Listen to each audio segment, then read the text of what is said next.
a great day basketball-wise. Just a few comments before I turn it over to our new head coach. I first want to thank our consultative committee, John Dubach, Joanne Benin, Glenn Wong, Tim Kenny, and in particular Elaine Sortino, who not only found a way to participate with this whole process and interviews, but also guide her team to a number 23 ranking and 21 wins. So that was a pretty good job on her part, and we hope she'll get Boston College this afternoon. And in particular, I want to point out Jamie Segan, our Executive Associate Director for Athletics, who did a phenomenal job in this search. I can't tell you how much goes into one of these things in terms of logistics, phone calls, follow-up, all those kind of things, and she did an exceptional job, and I want to thank her for her efforts there. I also want to thank Chancellor Holub, who couldn't be with us today. He had responsibilities off campus, but he wants to send his congratulations as well and welcomes you to UMass. And with that, just a couple of comments on our process. We started this a few weeks ago with an in-house list of about 20 names. That quickly grew to over 40. We whittled that down to about 8 that we made contact with and either spoke with in person or had personal interviews with, 5 of that group, and now we're down to 1. And we couldn't be more pleased with the individual who has decided to join us. She guided her teams in her career to a 265 and 148 record. Last year she was 27-7 at the University of Vermont, qualified for the NCAA tournament, had a first-round victory over Wisconsin. She's a member of the New England Hall of Fame. She's built successful programs at Vermont and Tufts. Again, we couldn't be more pleased that she's joined us and excited about the future of UMass women's basketball. The head coach of the UMass Minutewomen, Sharon Dawley. Thank you.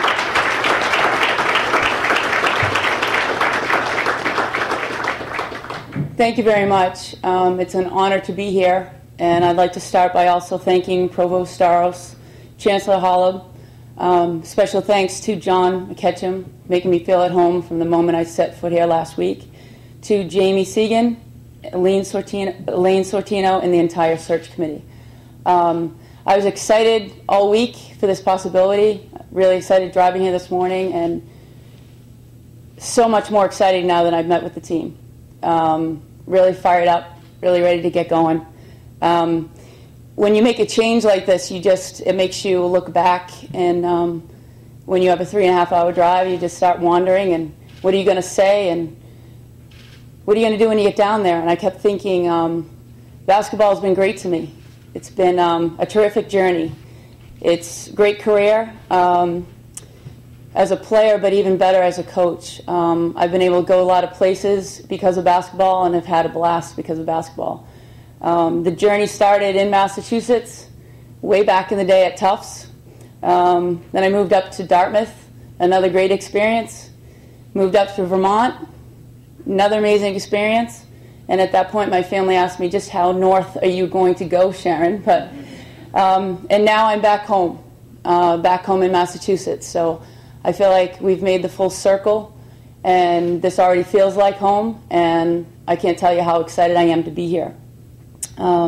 This past year was definitely magical for us. We had a great season at Vermont. We had a great American East tournament, and we also, as John said, won a first game in the first round of the NCAA tournament. With this change, though, comes a little upset as well. I was telling John earlier that yesterday was a tough day where you have to sit down and tell your team you're going elsewhere, you're leaving. So obviously it was a very emotional day yesterday.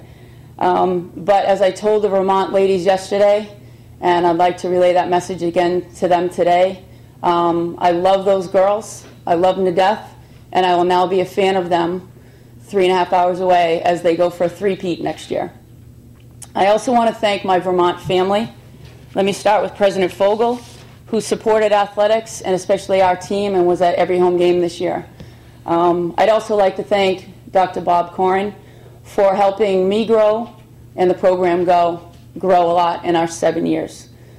I also like to thank all the coaches and administrators at Vermont for their support while we were very good and as well as when we were very bad.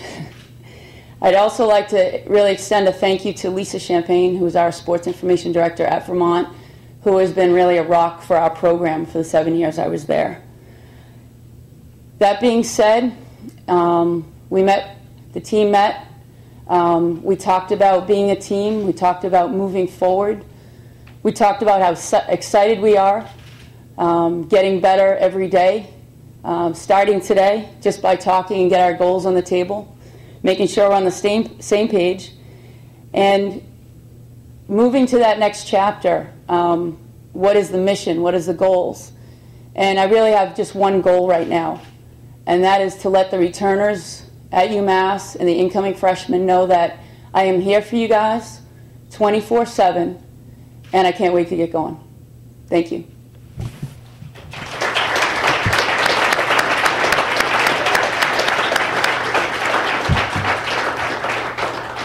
We now have time to take any questions that anybody has for either Mr. McCutcheon or Coach Dawley, either from a member of the media or anybody else in the room.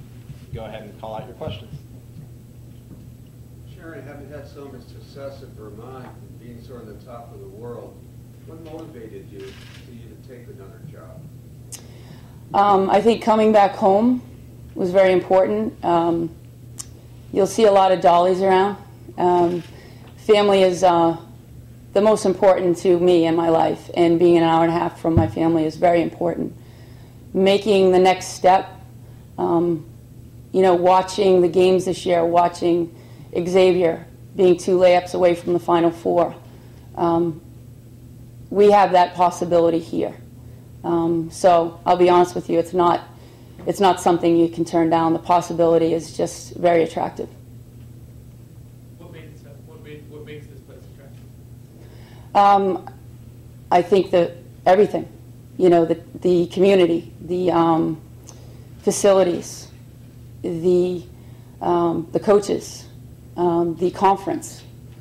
I don't see anything that doesn't say we can win here.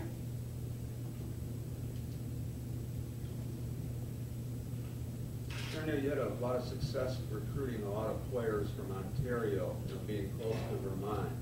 What kind of challenges do you expect now in trying to get different kinds of players from Massachusetts that UMass has never seemed to be able to get? Well, the way we've always recruited, starting really at Dartmouth, was a national search. And we will be out there and we will have a database of student athletes from all over the country. And, I think the big thing in signing recruits is getting them on campus. So you just have to be relentless. You have to find them early, as early as 13, 14 years old, and work from there, and then get them on campus. And I think if you have a family atmosphere and a happy team, and you locate those recruits early enough, they've heard a lot about UMass, they come on campus, and then we have a shot. John, you said during the process that every candidate has some strengths. What particular strengths made Sharon your choice? I think number one, as you can see from her record, her experience and her track record of success wherever she's been. She takes a very organized approach into how she goes about planning what she's going to do. That came through in our conversation with her. But I think the thing that stood out above all others is that she has been able to be successful, and in situations where they've been challenging situations. And that's what makes us feel that given the resources we have here, that it's a perfect fit. Sharon, how do your teams play systems and so forth from what I've seen? Well, we like an up-tempo style. We like to run. We like to play man-to-man defense. We work on that a good hour and a half a day. So, and we mix it up. As we were talking with the players earlier, I like to play a lot of man-to-man, but each team develops different personalities. And if we develop into a team that can change up a lot, throw in some matchup zone, some junk, we'll certainly do that. But you'll see us running.